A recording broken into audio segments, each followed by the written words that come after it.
Panaji session कोर्टान Wilson गुदिनाच्या अटकपूर्व जामिनाचेर argument जाले. प्रकाश नायकाचो खून वा आत्महत्या जाल्यार तें स्पश्ट ना. पोस्टमॉर्टम रिपोर्टूय आयिल्लो ना. विल्सनान घडणुकेच्या 4 वरां भितर पुलिसां कडेन आपली जबानी घेवची म्हूण मागिल्ले. राजकी दबावान पुलीस ताका अटक करूंक सोदतात म्हूण विल्सनाच्या वकिलाचो दावो. मरणा आदी धाडिल्ल्या एक कथीत व्हॉट्सॲप मॅसेजींत जमीन आनी पयशांच्या वेव्हारांत प्रकाश नायकान विल्सन गुदिनाचें नांव घेतिल्ल्यान ताची खोलायेन चवकशी जावंक जाय म्हूण सरकारी वकिलान अटकपूर्व जामिनाक हरकत घेतली.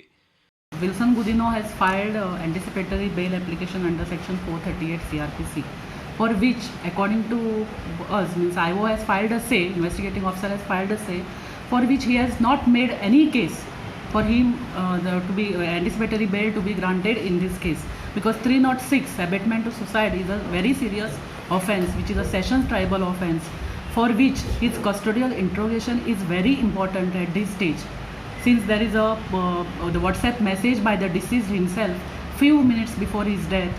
Then there are statements of other family members.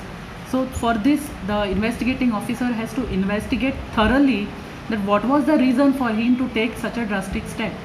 For this 306 abatement of suicide has to be to make the offence, has to be investigated very thoroughly, and for which custodial interrogation is very important. That is why this bail has been strongly opposed by prosecution. Now the order is on Thursday. प्रुडंटा खातीर senior reporter Mukesh Kumar.